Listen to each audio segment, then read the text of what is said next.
Opportunity. All right, well, here we go, guys. We're in game number 3. Take it away. All right, spawning down here at the bottom left-hand side of Daybreak, we do have our blue Zerg player.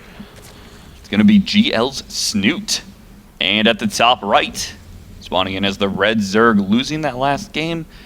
Going to have to win this one to advance here through the brackets. It's going to be our red Zerg player, StarTales Life. That's right. So Life versus Snute, game number 3. Snute with a very impressive performance last game, and we'll see if he has what it takes to be a champion, or rather, to take down this champion.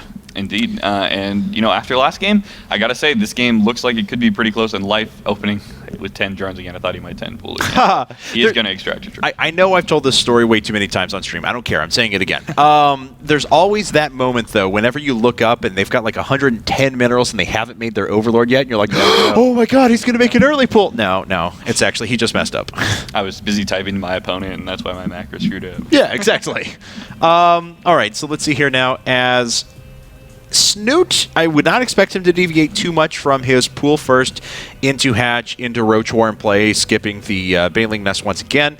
Life, though, this is kind of the curveball for me. He's picked Daybreak. Pretty much every time he's picked Daybreak in ZVZ, he goes Mutas. This certainly could be a big move for him, though. Yeah, Muta could be a really interesting choice. It looks like he's going to hatch first here, knowing that, you know, the last 2 games Snute went for this pool at a relatively normal timing 15, and it looks like, yeah, Life is going to take that hatch first, and it's going to have a slight economical lead, but it is going to be very evened out as the game goes on because of that early queen for Snute. Okay, so like I said, I've got at least a pretty good idea of what Snute's going to do, but I'll really be paying attention to Life here in the next couple of minutes. Because, yeah, it worked for Snute last game, so... Yeah. And we saw that Roach Infester play after, after Balings, which didn't really have any use in the game. I don't even think he morphed into single Baling, so he kind of was more on autopilot, like, oh, okay, this is the time, hatch first, I'm going to put down the Baling nest, even though we've already had the Slowling attack, and there's no real reason to put too much of it up, because I know you're not making anything else. Yeah, I was a little surprised he didn't cancel it, but he was probably paying way too much attention to the units at the front, making sure nothing died, because he lost almost nothing, only 1 worker in that entire engagement. So now, with this, with gas coming up, of course he's going to have early speed, but the real tell is going to be, does he leave 3 workers on gas whenever he's collected that 100 for the Zergling speed? Yeah, and oftentimes we do see a very fast layer, like you're talking about. After that speed starts, just leaving all 3 of the guys on gas, so you can go for that 2-base layer very quickly. And Snute, again, opening with that gasless opening, very, very peculiar. We don't see this very often, except out of him. Right. So, yeah, I mean, usually, like I said, last game was an exception. He had to combat against a 10 pool. He ended up doing a Slowling attack afterwards, but more than likely we're going to see an eventual 3 queens out of him in total. All right, well, looks like the Overlord is checking out the natural for Snute here. And I did see the gas in the main with that Overlord, so it has basically all the information he does need here. Zerglings are going to come forwards and poke a little bit, but there's not a whole lot of scouting he can do besides check if more than 100 gas has been mined here, which he's not doing. He's going to try to pick off a drone, and it looks like he does get it just at the last second, but more importantly, we do have Life mining gas still, so that Overlord may have come in and seen it.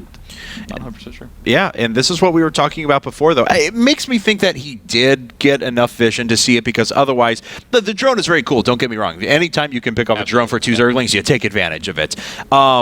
But the more important information, I think, here is making sure, yes, and we have lair, we have a second extractor, and I think we're going to see Mutas. Yeah, I think you're absolutely right. And, you know, I think Snute actually did see the gas, because he actually went to a 3rd and 4th queen, I believe. He's got 2 at his natural, 1 his main, and a 4th one in production here. So, yeah, queens, of course, can be a very good early muted defense. Mobile, we'll see if he drops a creep tumor, actually, to kind of get back and forth between his main and natural.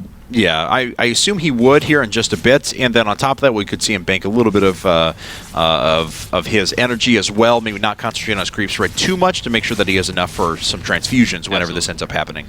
All right, well, that Roach Warren is coming down for Snute. Again, that is his early game defense here, as he does have, I believe, 2 gases up to this point. That is correct. Yes. And, yeah, Life going to those four gases as this layer is about to finish, going to get that Spire started and start banking up that gas to make 5 to 8 mutas at the very beginning as soon as it pops. Yeah, he's already banking quite a bit. I mean, he has the potential to go up to maybe 9 or 10 mutas even. Oh, no, okay, there we go.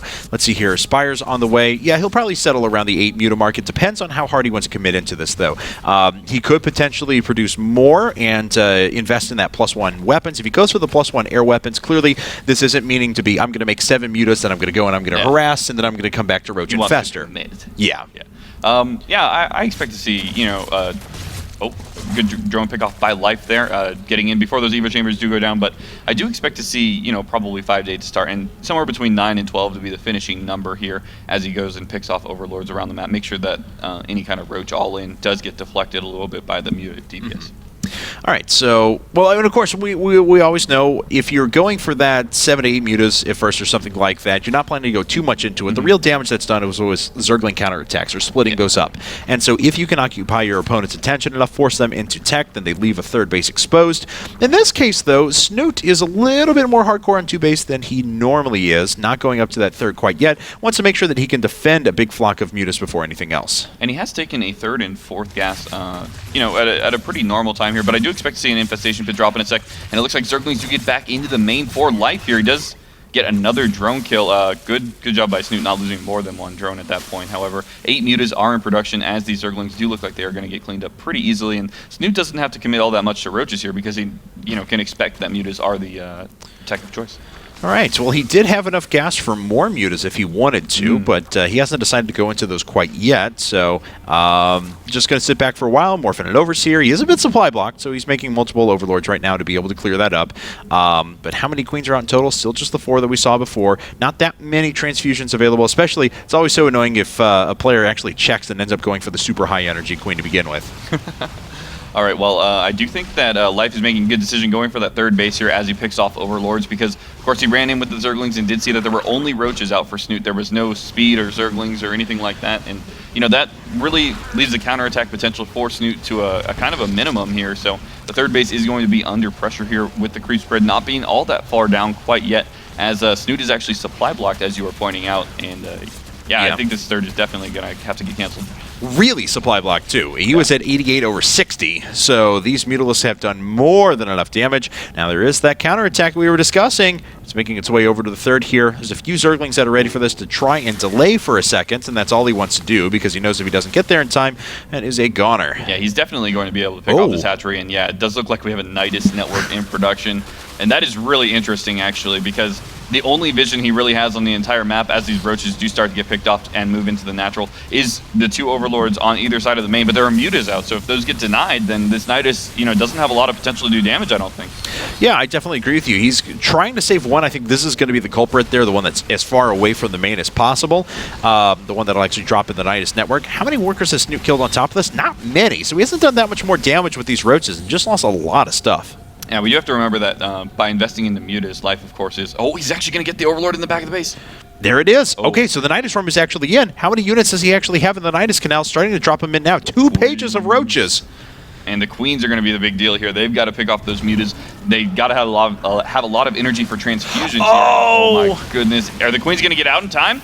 And they do, and they're actually transfusing this up. He's actually held on to it for a while. The mutas are trying to pick this off, but they can't do it, and all the Roaches make it into the main. Beautiful transfusions from Snute so far, an excellent display of micro, and now the Roaches are doing damage inside of the main. Yeah, and I don't think Life can hold on to his main base here. He's making 9 Roaches. It's not going to be anywhere near enough to hold off this attack. He's only got drones to help reinforce this. His Spire has gone down. Easily Life can pick off, or Snute can pick off Life's lair here, and drones are having to be run around all over the place. Another Nidus Worm coming up in the main does get forced to be killed off, but I don't know that Life can hold this at all, Kevin. No, this is an incredible amount of damage being done, but the thing is that he hasn't taken out a lot of stuff of consequence yet. He's dealing with the army there. That's finally good. He picked off the Spire, but that wasn't being used that much anymore. He's got to get lair. He's got to get drones right now, but look at this, ladies and gentlemen. There's a worker deficit now for Life. He's losing all of his Queens. He doesn't have that much production. He just lost his lair. Things are looking amazing, and Snute may have the potential to knock out the reigning Code S champion. Is it possible that Snute, a player that everyone would consider an underdog in this tournament or in this particular match, is going to be able to win Game 3 against the GSL champion with Nidus Worm play in Zerg versus Zerg? This is so unorthodox. Picks off the 3rd, only 1 base left for Life, and this is looking so dire.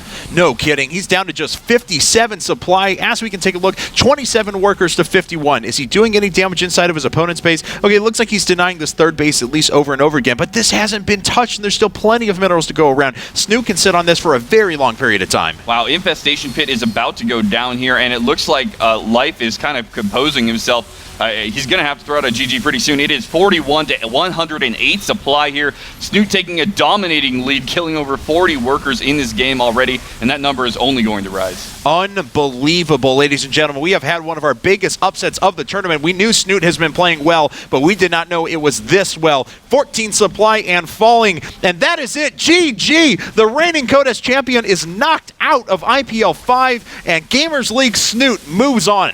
Wow, that is